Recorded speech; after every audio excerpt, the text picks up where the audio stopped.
മണിയമ്പിള്ള രാജുവിൻ്റെ അടുക്കൽ നേരത്തെ എത്തിയില്ല? മണിയമ്പിള്ള രാജു എന്തുകൊണ്ട് പോലീസിനെ നേരത്തെ ബന്ധപ്പെട്ടില്ല? ഇതിൽ മാത്രമാണ് ഇപ്പോൾ ഈ അപകടം മനഃപൂർവ്വം ഉണ്ടാക്കിയ ഒരു അപകടം എന്നൊന്നും ആരും തെറ്റിദ്ധരിക്കാൻ സാധ്യതയില്ല.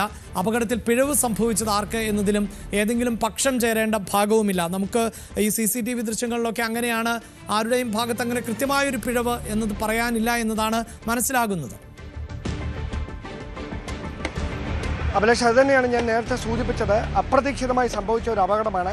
അതിൽ പോലീസിനും മണിയൻപിള്ള രാജുവിനും സംഭവിച്ച ഒരു വീഴ്ച, മണിയൻപിള്ള രാജുവിനെ ബന്ധപ്പെടാൻ പോലീസിനെ ബന്ധപ്പെടാൻ മണിയൻപിള്ള രാജുവിനോ ആദ്യഘട്ടത്തിൽ കഴിഞ്ഞില്ല. അത് ബോധപൂർവ്വം സംഭവിച്ചൊരു വീഴ്ചയാണോ എന്ന കാര്യത്തിൽ വ്യക്തത കൈവരേണ്ടതുണ്ട്.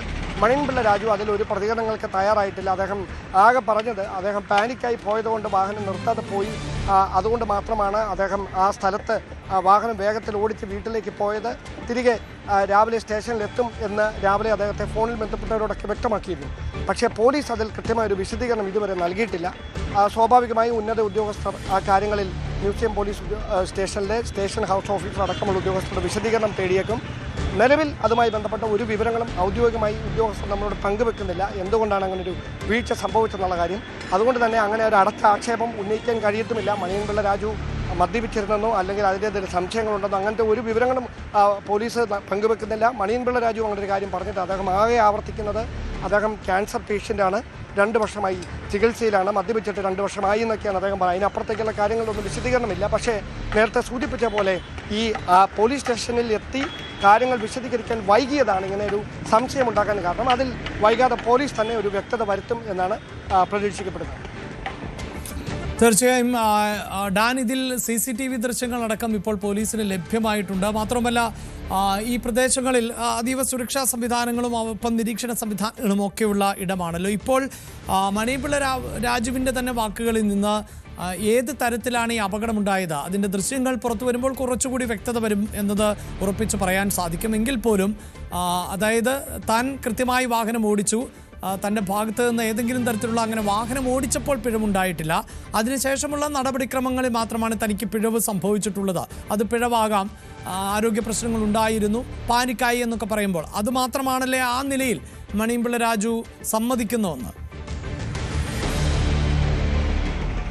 തീർച്ചയായിട്ടും അദ്ദേഹം ആ കാര്യത്തിൽ മാത്രമാണ് ഉദ്യോഗസ്ഥർക്ക് മുമ്പിൽ, അതായത് വാഹനം ഇടിച്ചു, അദ്ദേഹം തന്നെയാണ് വാഹനം ഓടിച്ചിരുന്നത് എന്ന കാര്യങ്ങളൊക്കെ അദ്ദേഹം രാവിലെ മുതൽ തന്നെ സ്ഥിരീകരിക്കുന്നുണ്ട്. ആകെ ഒരു വൈരുദ്ധ്യമുണ്ടായത് അദ്ദേഹം പറഞ്ഞത് അദ്ദേഹത്തിൻ്റെ വാഹനത്തിലേക്ക് വന്ന് ഇടിക്കുകയായിരുന്നു എന്നാണ്. പക്ഷേ പരാതിക്കാർ പറഞ്ഞത് അദ്ദേഹത്തിൻ്റെ വാഹനം ഈ ബൈക്കിനെ ഇടിക്കുകയായിരുന്നു എന്നാണ്. അതിൽ മാത്രമാണ് ഒരു മൊഴിയിലൊരു വൈരുദ്ധ്യമുണ്ടായത്. എന്തായാലും അതിൽ പോലീസിൻ്റെ അന്വേഷണം നടത്തുന്നുണ്ട്. അതിൽ വിശദമായ പരിശോധനകളൊക്കെ പുരോഗമിച്ചുകൊണ്ടിരിക്കുകയാണ്. CCTV ദൃശ്യങ്ങൾ പോലീസ് ശേഖരിച്ചിരിക്കുന്ന പശ്ചാത്തലത്തിൽ നിലവിൽ തുടർ നടപടികൾ ആ ദൃശ്യങ്ങൾ കൂടി പരിശോധിച്ചതിന് ശേഷം ഈ യുവാക്കളുടെ മൊഴി കൂടി രേഖപ്പെടുത്തിയതിന് ശേഷമായിരിക്കും ഈ കാര്യങ്ങളൊക്കെ ഒരു തുടർ പരിശോധനകൾ ഉണ്ടാകുക എന്നതാണ് ഏറ്റവും പ്രധാനപ്പെട്ട കാര്യം. നിലവിൽ ലഭിക്കുന്ന വിവരങ്ങൾ അനുസരിച്ച് ഈ അപകടമുണ്ടായത് അപ്രതീക്ഷിതമായിട്ടാണ്. അതിൽ ഏതെങ്കിലും ഒരു ഭാഗത്തു നിന്ന് പെട്ടെന്നുണ്ടായൊരു വീഴ്ച എന്നൊന്നും പറയാൻ കഴിയില്ല. കാരണം വാഹനം അദ്ദേഹം ജവഹർലാൽ ഭാഗത്തേക്ക് എടുത്ത വഴിയിൽ എതിർ ദിശയിൽ വരികയായിരുന്നു, ഈ ബൈക്കുമായി കൂട്ടിയിടിക്കുകയായിരുന്നു. അത് ഈ ദൃശ്യങ്ങളിൽ പോലീസ് ശേഖരിച്ച ദൃശ്യങ്ങളിലടക്കം വ്യക്തവുമാണ്. അങ്ങനെയാണെങ്കിൽ തുടർ നീക്കങ്ങൾ എങ്ങനെയാകും എന്നതാണ് ഇനി നമുക്ക് അറിയാനുള്ളത്. എന്തായാലും പോലീസിൻ്റെ ഭാഗത്ത് നിന്ന് ഏതെങ്കിലും വീഴ്ചകൾ ഉണ്ടായിട്ടുണ്ടോ എന്നത് സംബന്ധിച്ച വിശദമായ പരിശോധനകൾ നടത്തും. ആ പരിശോധനകൾക്ക് ശേഷമായിരിക്കും അതിൽ ഒരു നടപടി ഉണ്ടാകുക എന്നതാണ് മനസ്സിലാക്കാൻ കഴിയുന്നത്. എന്തായാലും വിശദമായ അന്വേഷണമാണ് മ്യൂസിയം പോലീസ് ഈ കേസുമായി ബന്ധപ്പെട്ട് ഇപ്പോൾ ആരംഭിച്ചിരിക്കുന്നത്.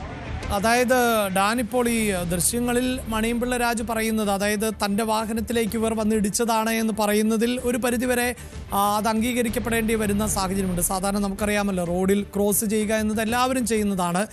വാഹനങ്ങൾ ഒഴിയുന്ന സമയത്ത് അങ്ങനെ കൃത്യമായി സിഗ്നലുകൾ ഇല്ലാത്ത ഭാഗത്താണ് എങ്കിൽ വാഹനങ്ങൾ ഒഴിയുന്ന ഒരു ഗ്യാപ്പ് നോക്കിയാണ് നമ്മളെല്ലാവരും വാഹനം ക്രോസ് ചെയ്യാൻ ശ്രമിക്കുന്നത്. അങ്ങനെ ക്രോസ് ചെയ്യുന്ന സമയത്താണ് ഈ 2 വീലർ വന്ന് ഇതിൻ്റെ മുൻഭാഗത്തേക്ക് ഇടിക്കുന്നത് എന്നതാണ് ദൃശ്യങ്ങളിൽ വ്യക്തമാകുന്നത്.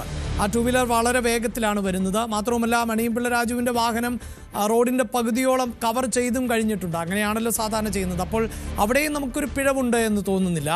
ഇവിടെ ആവർത്തിച്ച് പറയേണ്ടത് എന്തുകൊണ്ട് വാഹനം നിർത്താതെ പോയി, അതിനുശേഷം റിപ്പോർട്ട് ചെയ്യുന്നതിൽ വൈകി, പോലീസ് എന്തുകൊണ്ട് അടിയന്തരമായി 2 യുവാക്കൾ അപകടത്തിൽപ്പെട്ടതാണ്. ഈ വാഹനം ഐഡൻറ്റിഫൈ ചെയ്യാൻ വളരെ പെട്ടെന്ന് സാധിക്കും. ഇപ്പോൾ മറ്റൊരു ഓണർ ആണെങ്കിൽ അയാളുടെ വീടും സ്ഥലവും ഒക്കെ കണ്ടെത്താനുള്ള ബുദ്ധിമുട്ടുണ്ടാകും. ഇതൊരു താരം ആണ്, അതുകൊണ്ട് തന്നെ ഇദ്ദേഹത്തിൻ്റെ സ്വദേശം എവിടെയെന്നൊക്കെ തിരുവനന്തപുരത്തുള്ളവർക്ക് വളരെ പെട്ടെന്ന് മനസ്സിലാക്കാവുന്നതേ ഉള്ളൂ. അതാണല്ലോ കൂടുതൽ ചർച്ച ചെയ്യപ്പെടുന്നത്. തീർച്ചയായിട്ടും. അതായത് എന്താണ് സംഭവിച്ചത് എന്ന കാര്യത്തിലൊരു വ്യക്തത കൈവരേണ്ട ഒന്നാണ്. എന്തായാലും നമുക്ക് അല്പസമയത്തിനകം ആ ദൃശ്യങ്ങൾ പ്രേക്ഷകരിലേക്ക് എത്തിക്കാം. ഈ അപകടത്തിൻ്റെ ദൃശ്യങ്ങൾ അല്പസമയത്തിനകം നമുക്ക് ലഭ്യമാകും. അതായത് ഈ ഏത് തരത്തിലാണ് ഈ അപകടം ഉണ്ടായത് എന്ന് വ്യക്തമാക്കുന്ന CCTV ദൃശ്യങ്ങൾ നമുക്ക് ലഭ്യമായിരിക്കുന്നു. അത് അല്പസമയത്തിനകം നമുക്ക് കൃത്യമായി പ്രേക്ഷകരിലേക്ക് എത്തിക്കാൻ കഴിയും. അതിൽ വളരെ വ്യക്തമാണ്. നിലവിൽ നമുക്ക് ദൃശ്യങ്ങൾ കാണുമ്പോൾ മനസ്സിലാക്കാൻ കഴിയുന്നത് ഈ ബൈക്ക് അല്പം ഓവർ സ്പീഡിലായിരുന്നുവെന്ന് തോന്നുന്നു. അങ്ങനെ ഓവർ സ്പീഡിൽ ബൈക്ക് വരുന്നു. ഈ ട്രിവാൻഡ്രം ക്ലബ്ബിൽ നിന്ന് പുറത്തേക്കിറങ്ങുന്ന മണിയൻപിള്ള രാജുവിൻ്റെ വാഹനത്തിന് നേർക്ക് വളരെ അപ്രതീക്ഷിതമായി വന്ന് ഈ വാഹനം ഇടിക്കുകയായിരുന്നു, ഈ ബൈക്ക് ഇടിക്കുകയായിരുന്നു. അങ്ങനെ അവിടെ വെച്ച് അങ്ങനെ ഒരു വാഹനം തിരിഞ്ഞു വരുമെന്ന കാര്യം യുവാക്കളും കരുതിയിട്ടുണ്ടാകില്ല. അതാണ് ഇങ്ങനെയൊരു അപകടത്തിലേക്ക് നയിച്ചത്. ആ ദൃശ്യങ്ങളിൽ അത് വളരെ വ്യക്തവുമാണ്. അദ്ദേഹം നോർമലായി എങ്ങനെയാണോ അവിടെ നിന്ന് വാഹനങ്ങൾ ഇറക്കുന്നത് ആ രീതിയിലാണ് മണിയൻപിള്ള രാജുവിൻ്റെ വാഹനം ട്രിവാൻഡ്രം ക്ലബ്ബിൽ നിന്ന് പുറത്തേക്ക് വന്നത്. പക്ഷേ അദ്ദേഹത്തിൻ്റെ വാഹനത്തിന് നേരെ അദ്ദേഹം ആ വാഹനം ഡിം ലൈറ്റ് ഇടുന്നുണ്ട്. പക്ഷേ എതിർദിശയിൽ വന്ന ബൈക്ക് അമിത വേഗത്തിൽ ബ്രേക്ക് ചവിട്ടാതെ ഫ്രണ്ടിലേക്ക് എത്തുന്നു.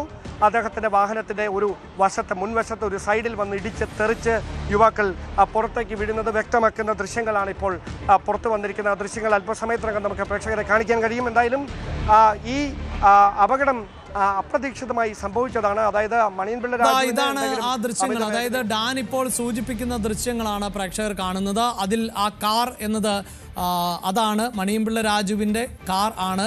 അത് ബൈ റോഡിൽ നിന്ന് ഇറങ്ങി വരുന്നു എന്നത് നമുക്ക് കാണാം. അതൊരു ജംഗ്ഷൻ ആണ് എന്നതും വ്യക്തമാണ്. അപ്പോൾ വാഹനം ബൈ റോഡിലേക്ക് ഇറങ്ങുന്നതിന് മുമ്പ് അദ്ദേഹം അവിടെ വാഹനം നിർത്തിയിട്ടുണ്ട് എന്നത് ഈ ദൃശ്യങ്ങളിൽ വ്യക്തമാണ്. സിഗ്നൽ ഇട്ടുകൊണ്ട് തന്നെയാണ് വാഹനം ടേൺ ചെയ്യുന്നതും എന്നതും വ്യക്തമാണ്. ഇവിടെ പ്രേക്ഷകർ ശ്രദ്ധിച്ച് കാണും, ഈ ബൈക്ക് ഈ ടൂ വീലർ വന്ന് ഇടിക്കുന്നതിനോടൊപ്പം തന്നെ തൊട്ടപ്പുറത്ത് മറ്റൊരു സ്കൂട്ടർ കൂടി കടന്നു വരുന്നുണ്ട്. ആ സ്കൂട്ടർ യാത്രക്കാരൻ, അത് യാത്രക്കാരനോ യാത്രക്കാരിയോ എന്നറിയില്ല, എന്ത് തന്നെയാണ് എങ്കിലും അതാ ഒരു കാർ കടന്നു പോകുന്നു, 2 ടൂ വീലറുകൾ കടന്നു പോകുന്നു. അതിനുശേഷം വാഹനങ്ങളില്ല എന്ന് ഉറപ്പാക്കുന്ന സമയം ആണ്. ആ സമയത്ത് മറ്റൊരു ടൂ വീലർ ഉണ്ട്, അത് വേഗത കുറയ്ക്കുന്നു. അതായത് മണിയൻപിള്ള രാജുവിൻ്റെ കാർ ക്രോസ് ചെയ്യുന്നു എന്ന് മനസ്സിലാക്കി ആ വാഹനം, ആ ടൂ വീലർ എന്തായാലും വേഗത കുറച്ചു എന്നത് വ്യക്തമാണ്. മണിയൻപിള്ള രാജുവിൻ്റെ വാഹനം ഈ പ്രധാന റോഡിലേക്ക് ഇറങ്ങുന്നതിന് മുമ്പ് ഒരു നിയന്ത്രണം വിട്ടല്ല വരുന്നത് എന്നത് വ്യക്തമാണ്. കൃത്യമായി ബാലൻസിങ് ഡ്രൈവിംഗ് തന്നെയായിരുന്നു, ബാലൻസ് ചെയ്ത് തന്നെയാണ് ആ വാഹനം ഓടിക്കുന്നത് എന്നത് നമുക്ക് ദൃശ്യങ്ങളിൽ വ്യക്തമാകുന്നുണ്ട്. അവിടെ വാഹനം ചവിട്ടി നിർത്തിയ ശേഷം വാഹനങ്ങളില്ല എന്ന് ഏതാണ്ട് ഉറപ്പാക്കുന്ന ശേഷം തന്നെയാണ് ഒരു കാറും അതിനോടൊപ്പം തന്നെ 2 ടൂ വീലറുകളും കടന്നു പോകുന്നു. മറ്റൊരു ടൂ വീലർ സാവധാനം അവിടേക്ക് വരുന്നു. അവിടെയാണ് വളരെ വേഗത്തിൽ ടൂ വീലർ ഇടിക്കുന്നത്. ഇടിച്ച് 2 പേർ തെറിച്ചു പോയിരിക്കുന്നു. അത് നമുക്ക് ദൃശ്യങ്ങളിൽ കാണാൻ സാധിക്കുന്നുണ്ട്. അങ്ങനെ ആ തെറിച്ചു പോയവർ അവിടെ നിന്ന് കുറച്ച് മാറി, ടൂ വീലറിൽ നിന്ന് 2 പേരും തെറിച്ചു പോയി എന്നത് ആ ദൃശ്യങ്ങളിൽ നമുക്ക് കാണാൻ സാധിക്കുന്നുണ്ട്. പക്ഷേ അവർക്ക് ഈ ദൃശ്യങ്ങളിൽ വളരെ കൃത്യമായി, അതായത് മുൻഭാഗം ഏതാണ്ട് ഇടിച്ച് തകർന്നു എന്നത് കാണാൻ സാധിക്കുന്നു. വാഹനം പിന്നീട് മുന്നിലേക്ക് എടുക്കുമ്പോൾ ആ മുൻഭാഗം റോഡിലൂടെ ഉരഞ്ഞു തന്നെയാണ് പോകുന്നത് എന്നതും ദൃശ്യങ്ങളിൽ കാണാൻ സാധിക്കുന്നു. ഇതാണല്ലോ ഡാൻ ഇപ്പോൾ ദൃശ്യങ്ങളിൽ കാണാൻ സാധിക്കുന്നത്. ഇത് തന്നെയാണ് നമ്മൾ നേരത്തെ പറഞ്ഞത്. ഇപ്പോൾ അപകടത്തിൻ്റെ കാരണക്കാരൻ മണിയൻപിള്ള രാജു എന്നൊന്നും നമുക്ക് ഈ ദൃശ്യങ്ങളിൽ നിന്ന് മനസ്സിലാക്കാൻ സാധിക്കുന്നില്ല. രാത്രി സമയമാണ്, എല്ലാവരും ശ്രദ്ധയോടെ വാഹനം ഓടിക്കേണ്ടതാണ്. അവിടെ മണിയൻപിള്ള രാജു വാഹനം നിർത്തി പരിശോധിച്ച ശേഷമാണ് റോഡിലേക്ക് ഇറങ്ങുന്നത് എന്ന് മനസ്സിലാക്കാൻ സാധിക്കുന്നുണ്ട്. ഈ ദൃശ്യത്തിൽ നിന്ന് എന്താണ് ഡാനിനും മനസ്സിലാകുന്നത്? അദ്ദേഹത്തിൻ്റെ വാഹനത്തിലേക്ക് ഈ ബൈക്ക് വന്ന് ഇടിച്ച് കയറിയതുപോലെയാണ് ഈ ദൃശ്യങ്ങൾ കണ്ടാൽ മനസ്സിലാകുന്നത്. കാരണം അദ്ദേഹം കൃത്യമായി പുറത്തേക്ക് ഇറങ്ങുന്നതിൻ്റെ ഉള്ള സിഗ്നലുകളെല്ലാം കൃത്യമായി ലൈറ്റൊക്കെ ഡിം ലൈറ്റൊക്കെ ഇട്ടുകൊണ്ടാണ് അദ്ദേഹം പുറത്തേക്ക് വാഹനം ഇറക്കുന്നത്. അത് അമിത വേഗതയിലൊന്നുമല്ല, വളരെ സാവധാനതയിലാണ് അദ്ദേഹം വാഹനം പുറത്തേക്ക് ഇറക്കുന്നത്. അങ്ങനെ ഇറക്കുന്ന വാഹനം ഇറക്കുന്നത് കണ്ടതിന് ശേഷമാണോ ഇങ്ങനെ അതിവേഗതയിൽ അമിത വേഗതയിൽ മറുവശത്തുകൂടി പോലീസ് ആസ്ഥാനത്തിന് മുമ്പിലൂടെ എത്തിയ ഈ ബൈക്ക് ഇടിച്ച് കയറിയത് എന്നതാണ് ഇനി വ്യക്തമാകാനുള്ളത്. അദ്ദേഹം ഈ വാഹനം പുറത്തേക്ക് ഇറക്കുന്നത് കണ്ടിരുന്നോ എന്ന കാര്യത്തിൽ ഒരു വ്യക്തത വരണം. പക്ഷേ നമുക്ക് ഈ ദൃശ്യങ്ങൾ കാണുമ്പോൾ മനസ്സിലാക്കാൻ കഴിയുന്നത് ഈ വാഹനം ഈ ലൈറ്റ് അടിച്ച് അവിടെ നിന്ന് ട്രിവാൻഡ്രം ക്ലബിൽ നിന്ന് എതിർ ദിശയിലേക്ക് വരികയാണ് എന്നുള്ളതിൻ്റെ കൃത്യമായ സൂചന നൽകി തന്നെയാണത് പുറത്തേക്ക് വരുന്നത്. പക്ഷേ അങ്ങനെ ഇറക്കുന്ന വഴി നേരെ ഈ വാഹനം വന്ന് ഇടിച്ച് കയറുന്നതാണ് നമുക്ക് ഈ 19 സെക്കൻഡ് ദൈർഘ്യമുള്ള ഇപ്പോൾ പുറത്തു വന്നിരിക്കുന്ന പോലീസ് ശേഖരിച്ചിരിക്കുന്ന ഈ CCTVയിൽ വ്യക്തമായിരിക്കുന്നത്. അതോടൊപ്പം 1-2 ചിത്രങ്ങൾ കൂടി പുറത്തു വന്നിട്ടുണ്ട്. ദാരുണമാണ്. അതായത് ഈ പരിക്ക് പറ്റിയ യുവാക്കളുടെ മാരകമായി പരിക്കേറ്റ, അതായത് മാംസഭാഗം അത് മാറിയിരിക്കുന്ന പോലത്തെ ദൃശ്യങ്ങളാണ്. നമുക്ക് നേരിട്ട് പ്രേക്ഷകരെ കാണിക്കാൻ കഴിയില്ല. അത്തരത്തിൽ ആഴത്തിൽ മുറിവേറ്റിരിക്കുകയാണ് കാലിനും കഴുത്തിൻ്റെ നട്ടലിൻ്റെ ഭാഗത്തായിട്ടാണ് നിവേദിത് കൃഷ്ണയ്ക്കും സൂരജിനും പരിക്കേറ്റിരിക്കുന്ന. അവരെ നഗരത്തിലെ സ്വകാര്യ ആശുപത്രിയിൽ പ്രവേശിപ്പിച്ചിരിക്കുന്നു. ഞാൻ നേരത്തെ സൂചിപ്പിച്ചപ്പോൾ ഒരു പക്ഷേ വൈകാതെ അവർക്കൊരു ശസ്ത്രക്രിയ വേണ്ടിവരും. അതിനുശേഷം ആരോഗ്യനില വീണ്ടെടുത്തതിന് ശേഷം മാത്രമേ അവരുടെ മൊഴിയെടുക്കാൻ കഴിയും. ആ മൊഴിയെടുക്കുമ്പോഴാണ് അതിൽ ഏറ്റവും പ്രധാനം ഈ വാഹനം ട്രിവാൻഡ്രം ക്ലബിൽ നിന്ന് പുറത്തേക്ക് ഇറക്കുന്നത് ഈ യുവാക്കൾ കണ്ടിരുന്നു. അത് കണ്ടിട്ടും സ്പീഡ് കുറയ്ക്കാതെ അവർ മുമ്പോട്ട് വരികയായിരുന്നു, ഇത് ബ്രേക്ക് ഇടുമെന്നോർത്ത്. അതോ കാണാതെ അപ്രതീക്ഷിതമായി ആ വേഗതയിൽ മുമ്പോട്ട് പോവുകയാണ്. ഇതിൽ എന്താണ് സംഭവിച്ചതെന്നുള്ളതിൽ യുവാക്കളാണ് മറുപടി നൽകേണ്ടത്. മണിയൻ പിള്ള രാജു അന്വേഷണ ഉദ്യോഗസ്ഥർക്ക് മുമ്പിൽ മ്യൂസിയം പോലീസ് സ്റ്റേഷനിൽ ഹാജരായി മൊഴി നൽകിയിരിക്കുന്നു. തൻ്റെ ഭാഗത്ത് പിഴവ് സംഭവിച്ചു. അദ്ദേഹം പറയുന്നത് അദ്ദേഹം പാനിക് ആയതുകൊണ്ട് മാത്രം വാഹനം നിർത്താതെ പോവുകയായിരുന്നു, അതല്ലാണ്ട് താൻ കാണാഞ്ഞിട്ടല്ല. അപകടം പറ്റി, വാഹനം ഇടിച്ചു തെറിച്ചു അതൊക്കെ താൻ കണ്ടിരുന്നു. പക്ഷേ പെട്ടെന്ന് പാനിക്കായി പോയി. അങ്ങനെ ഒരുപക്ഷെ ഇത്രയും വലിയ പരിക്കേൽക്കുമെന്നൊന്നും അദ്ദേഹം കരുതി കാണില്ല. കാരണം അദ്ദേഹം വളരെ സാവധാനത്തിലാണ് വാഹനം പുറത്തേക്ക് ഇറക്കുന്നത്. അപ്പോൾ ആ ഒരു വേഗത വെച്ച് വലിയ ഒരു പ്രശ്നങ്ങൾ ഉണ്ടായിരിക്കില്ല എന്ന് കരുതി അദ്ദേഹം ഓടിച്ചു പോയി എന്ന് വേണം അദ്ദേഹം നൽകിയിരിക്കുന്ന മൊഴിയിൽ നിന്നൊക്കെ മനസ്സിലാക്കാൻ. എന്തായാലും പോലീസിന് സംഭവിച്ചിരിക്കുന്ന ഒരു വീഴ്ച മണിയൻപിള്ള രാജുവിനെ അദ്ദേഹത്തിൻ്റെ വാഹനമാണ് ഇടിച്ചതെന്ന് അറിഞ്ഞതിന് ശേഷവും എന്തുകൊണ്ട് ഇത്രയും സമയം വൈകി അദ്ദേഹത്തിൻ്റെ മൊഴിയെടുക്കാൻ, വൈദ്യപരിശോധന നടത്താനെന്നൊക്കെയുള്ള കാര്യങ്ങളാണ്. എന്തായാലും അദ്ദേഹം സ്റ്റേഷൻ ജാമ്യത്തിൽ മടങ്ങിയിരിക്കുന്നതിന് പ്രധാനപ്പെട്ടത് യുവാക്കളുടെ മൊഴിയായിരിക്കും. തീർച്ചയായും ഇവിടെ ഇതാ ഈ സൂചിപ്പിക്കുന്ന പോലെ ഈ അപകടത്തിൻ്റെ ദൃശ്യങ്ങൾ പുറത്തു വന്നിട്ടുണ്ട്. അതിലേതെങ്കിലും സാഹചര്യത്തിൽ മണിയൻപിള്ള രാജുവിൻ്റെ ഭാഗത്ത് നിന്ന് പിഴവുണ്ടായി എന്ന് നമുക്ക് അനുമാനിക്കാൻ സാധിക്കുന്നില്ല. കാരണം റോഡാണ്, റോഡിൽ അങ്ങനെ വാഹനങ്ങൾ ക്രോസ് ചെയ്യുക എന്നതൊക്കെ സ്വാഭാവികമാണ്. രാത്രി സമയത്ത് ക്രോസ് ചെയ്യുമ്പോൾ സിഗ്നൽ ഇട്ടിട്ടുണ്ട്, വാഹനം പതിയാണ് ക്രോസ് ചെയ്യുന്നത്. അതെല്ലാം വളരെ വ്യക്തമാണ്. പക്ഷേ ഇപ്പോഴും പ്രിയ പ്രേക്ഷകരോട് ഓർമ്മിപ്പിക്കാനുള്ളത്, ഇത്തരത്തിലൊരു അപകടം നടക്കുമ്പോൾ മണിയൻപിള്ള രാജുവിൻ്റെ ഭാഗത്ത് ഒരു പിഴവും ഇല്ല എന്നത് നമുക്ക് അങ്ങനെ ഒരു വിലയിരുത്തിയാൽ തന്നെ പിന്നെ എന്തിനാണ് ആ വാഹനം നിർത്താതെ പോകുന്നത് എന്ന സംശയമാണ് ഉണ്ടാകുന്നത്. അപ്പോൾ മാത്രമാണ് ഇതിൽ ദുരൂഹത സൃഷ്ടിക്കപ്പെടുന്നത്. ആ വാഹനം എന്തുകൊണ്ട് നിർത്തിയില്ല? ഡ്രൈവറുടെ ഭാഗത്ത് പിഴവില്ല എങ്കിൽ അദ്ദേഹം ലഹരി വസ്തുക്കൾ ഉപയോഗിച്ചിരുന്നോ? അവിടെ കൃത്യമായി വാഹനം നിർത്തുകയും വാഹനം നിർത്തി ആ പരിക്കേറ്റവരെ രക്ഷപ്പെടുത്തുവാനുള്ള ശ്രമം ആദ്യം നടത്തുക, മറ്റുള്ളവരുടെ സഹായം തേടുക, അതിനപ്പുറത്ത് പോലീസിൻ്റെ സേവനം ഉറപ്പാക്കുക, വൈദ്യപരിശോധനയ്ക്ക് വിധേയനാവുക, ഇത്തരം കാര്യങ്ങൾ സമയാധിഷ്ഠിതമായി ചെയ്തിരുന്നുവെങ്കിൽ ഇവിടെ ഇങ്ങനെയൊരു ചർച്ചയ്ക്കോ അല്ലെങ്കിൽ സംശയങ്ങൾക്കോ ഒന്നും ഇടം നൽകേണ്ട സാഹചര്യമേ സൃഷ്ടിക്കപ്പെടുന്ന പശ്ചാത്തലമില്ല. അതിനപ്പുറത്ത് അദ്ദേഹം ഒരു സെലിബ്രിറ്റി എന്ന നിലയിലൊക്കെ ആളുകൾ കൂടുമോ എന്ന ആശങ്കയൊക്കെ ഉണ്ടാകാം. പക്ഷേ ഇത് രാത്രി സമയത്താണ്, അങ്ങനെയൊന്നും ആളുകൾ കൂടുന്ന സാഹചര്യം ഉണ്ടാകില്ല. അങ്ങനെ ആളുകൾ കൂടുന്നുവെങ്കിൽ പോലും പിന്നീട് മറ്റുള്ളവരുടെ സഹായം, ഇപ്പോൾ പോലും അദ്ദേഹം മറ്റു ചില ആളുകളുടെ സഹായത്തോടു കൂടിയാണ് പോലീസിന് മുന്നിൽ എത്തിയത് എന്നത് നമുക്ക് ദൃശ്യങ്ങളിൽ കാണാൻ സാധിക്കും. മാത്രമല്ല പോലീസ് സംവിധാനവും തീർച്ചയായും അങ്ങനെ ആളുകളിൽ നിന്ന് സംരക്ഷണം ഒരുക്കുവാനുള്ള ഉത്തരവാദിത്വമൊക്കെ ഏറ്റെടുക്കുമായിരുന്നു. പക്ഷേ ഇവിടെ എന്തുകൊണ്ടാണ് ഇന്നലെ രാത്രി ഇങ്ങനെ ഒരു അപകടം നടക്കുന്നു? ആ അപകടത്തിൻ്റെ തീവ്രത നമുക്ക് ഈ ദൃശ്യങ്ങളിൽ വ്യക്തമാണ്. അങ്ങനെ ഒരു നഗരഹൃദയത്തിൽ നിന്ന് തന്നെ പറയാവുന്ന ഇടത്ത് അപകടം നടക്കുന്നു. ആ സമയത്ത് പോലീസിന് വളരെ കൃത്യമായി ഈ അപകടം അറിഞ്ഞിട്ടുണ്ട്. അത് മണിയൻപിള്ള രാജുവിൻ്റെ പ്രതികരണത്തിൽ തന്നെ വ്യക്തമാണ്. പക്ഷേ അങ്ങനെയുള്ള പോലീസ് ഇമ്മീഡിയറ്റായി എന്തുകൊണ്ട് മണിയൻപിള്ള രാജുവിൻ്റെ വൈദ്യപരിശോധന അടക്കം നടത്തുന്നില്ല? കാരണം ലഹരി വസ്തുക്കളോ മറ്റോ ഒക്കെ ഉപയോഗിച്ചിട്ടുണ്ടെങ്കിൽ എത്രയും പെട്ടെന്ന് വൈദ്യപരിശോധന നടത്തുമ്പോൾ മാത്രമാണ് അതറിയാൻ സാധിക്കുകയുള്ളൂ. അങ്ങനെ ഒരു പിഴവ് സംഭവിച്ചിട്ടുണ്ടോ എന്നതറിയാൻ സാധിക്കുകയുള്ളൂ. അത്തരം നടപടികളിലേക്ക് കടന്നില്ല പോലീസ് എന്നതും അതിന് മുൻകൈയെടുത്തില്ല മണിയൻപിള്ള രാജു എന്നതുമാണ് ഇവിടെ സംശയത്തിന് ഇടം നൽകുന്നത്. എന്തായാലും ഇപ്പോൾ CCTV ദൃശ്യങ്ങൾ വരുമ്പോൾ അപകടം എങ്ങനെ നടന്നു എന്നതിൽ വ്യക്തതയായിരിക്കുകയാണല്ലോ ഡാൻ. തീർച്ചയായിട്ടും ആ CCTV ദൃശ്യങ്ങളിൽ വളരെ വ്യക്തമാണ് എന്താണ് സംഭവിച്ചത് എന്ന കാര്യം. അതുകൊണ്ടാണ് ഞാൻ സൂചിപ്പിച്ചത്, ഈ വാഹനം മണിയൻപിള്ള രാജുവിൻ്റെ വോൾവോ വാഹനം പുറത്തേക്ക് വരുന്നത് കാണാൻ കഴിയാതിരുന്നതാണോ ഇത്രയും സ്പീഡിൽ ആ ദിശയിലേക്ക് വാഹനം ഓടിച്ചു വരാൻ ഈ ബൈക്ക് യാത്രികർക്ക് ഇടവന്നത്? അതോ അവർ ആ വാഹനം ബ്രേക്ക് ചവിട്ടും തങ്ങളുടെ വാഹനത്തിന് പാസ് ചെയ്ത് പോകാനുള്ള വഴി ഉണ്ടാകുമെന്ന് കരുതി അതേ വേഗത കുറയ്ക്കാതെ മുമ്പോട്ട് ഓടിച്ചു വരികയായിരുന്നു? ഇക്കാര്യത്തിൽ ഒരു വ്യക്തത കൈവരേണ്ടതുണ്ട്. അതവരെ വിശദമായി അവരുടെ മൊഴി രേഖപ്പെടുത്തുന്നതിലൂടെ അതൊരു വ്യക്തത കൈവരിക്കാൻ കഴിയും. എന്തായാലും മണിയൻപിള്ള രാജുവിൻ്റെ ഭാഗത്ത് നിന്ന് സംഭവിച്ചിരിക്കുന്നത് അപകടം നടന്ന ശേഷം അദ്ദേഹം വാഹനം നിർത്താതെ പോയി എന്നുള്ള ഒരു പിഴവാണ്. അതിന് അദ്ദേഹം ഒരു വിശദീകരണം പറയുന്നു.